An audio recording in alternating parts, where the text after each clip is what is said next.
record. কি বলছে? You just bought a new computer which requires you to pay 3,000 when it is due. The payment terms are 2 years. মানে 2 বছর পরে তোমার দিতে হবে।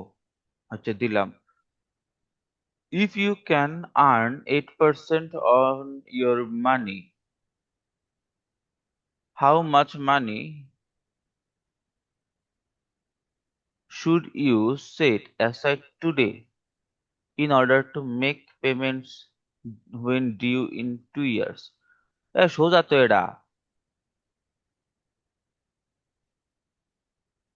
আচ্ছা এটা স্যার কি কইস? হ্যাঁ ক। এটা না, এটা তাইলে নিচের কোশ্চেনটা। এটা নিচেরও কোশ্চেন আছে। ও যে প্রবলেম টু। আচ্ছা ঠিক আছে। হ্যাঁ হ্যাঁ। আচ্ছা প্রবলেম ওয়ানটা যখন পুরা লাইছি একটুখানি পোলা পান্ডে মুখে মুখে বুঝাই দেই।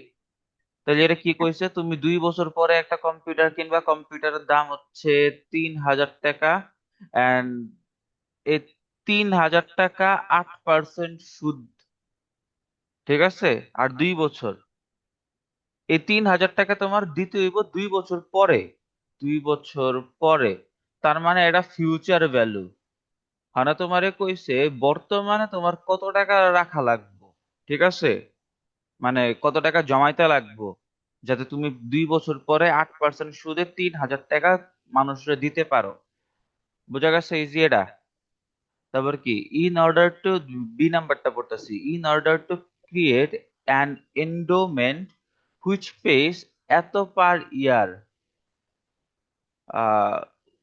এন্ডোমেন্ট মানে কি রে? সেটা আমি দেখিনি তো।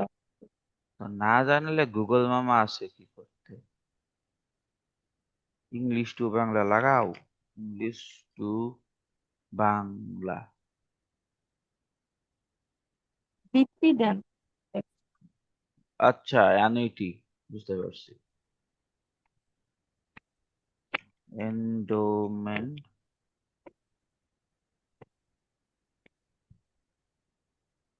এটা হচ্ছে দান, প্রতিদান, বৃত্তিদান, প্রদত্ত টাকা।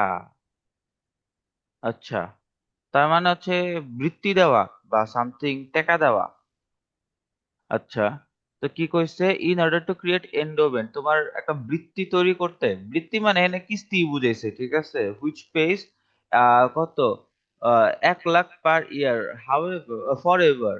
ফর এভার মানে সারা জীবন ব্যাপী, চিরস্থায়ী এটা। For ever